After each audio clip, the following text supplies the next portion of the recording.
Hello, all Game Methuselah. Happy Thanksgiving, everybody. I was just musing about Thanksgiving and gaming and sitting up here and wondering about the bird for tomorrow. And I thought, I have not talked about flying creatures. In fact, I don't really see any videos where anybody talks too much about flying creatures. Of course, I haven't done my Grell, but they're not really flyers. They're sort of floaters. They don't really count. But I went through the rules because back in 35 and then in 4th edition and 5th edition, I really started to think that flyers were really incredibly nasty. And I thought I might discuss that with you here. They're really game changers. And I think it's often important for a game master to start out playing the full 3 dimensions of their combats when they start playing with their players. Use bats, use sturgies, use things that are smaller flying creatures, and get people thinking about it. Because I have found that when you introduce a nastier flying creature like a dragon late in your campaign, even a wyvern earlier on, you find that most characters are ill prepared to deal with the fact that the game can fight in multiple dimensions. Everything is usually flat and static, usually on the dungeon tiles and the board, and that's how people build their characters. You put in that 3rd dimension, and there tends to be a lot of problems and risks to the party. If you look at your Dungeon Master's Guide, now they, I believe, had more of it in 3.5 and even some of it in 4th. There was what they kind of considered a flyby attack, which I thought was really broken. The concept of a flyby attack is a flying creature could move in, make its attacks, and fly out and not draw an attack of opportunity.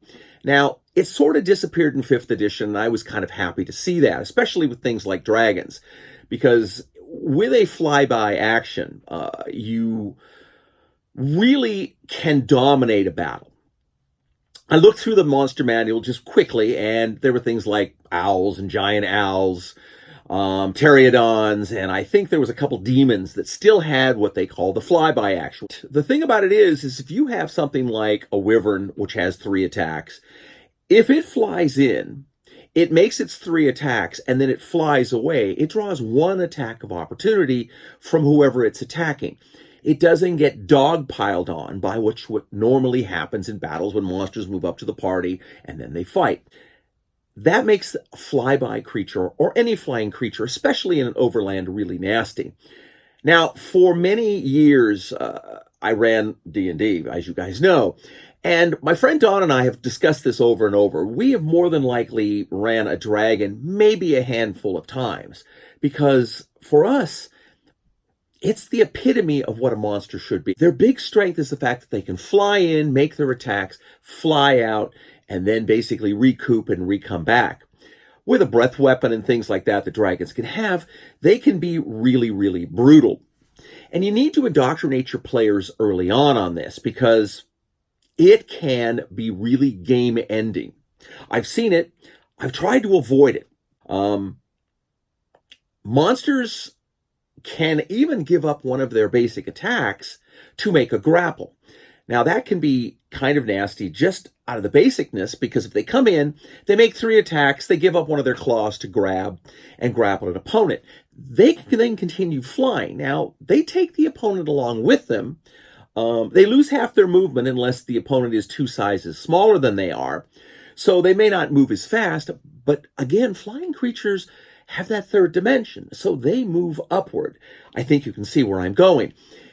The following turn, they can basically, if they've used their breath weapon on the party, or if they've attacked and then moved through carrying another opponent, they might go up another level. And if they're moving 80 feet, it can be 80 feet forward and 80 feet up.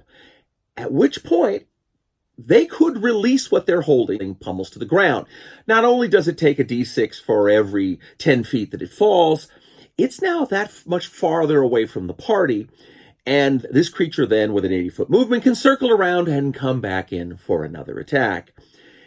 It can get really, really grueling. And if you have a character like a dragon that takes a lot of hits, has magic potential, has a breath weapon, Again, even if it's something smaller, even if it's just a flying demon or even a pair of gargoyles or something, you can see that the risk to the party becomes very, very quickly something very nasty.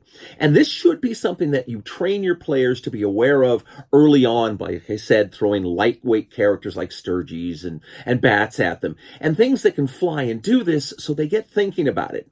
Because often I have seen that when confronted with flying creatures, a lot of parties in a combat system really fail. But in a miniature type game, when you're using the board and you're using the miniatures and you're using the combat system and movement, it gets to be very, very dangerous for the party very, very quickly.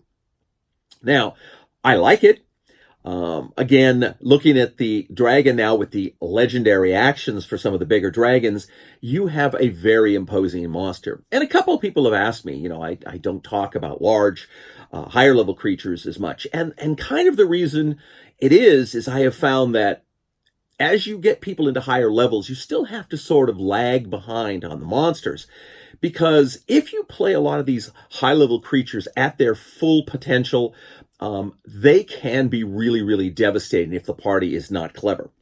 So get your people thinking about it early and then start to lead them in by showing them the risks and things in combats that they're going to find.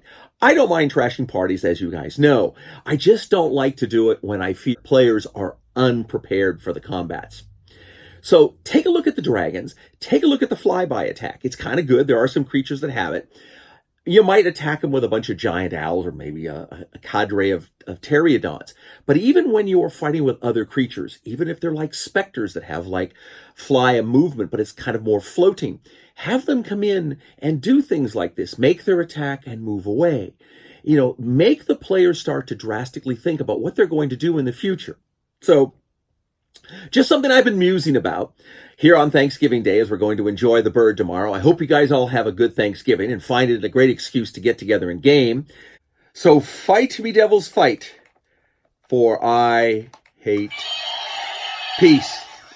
Have a good Thanksgiving. Enjoy your bird.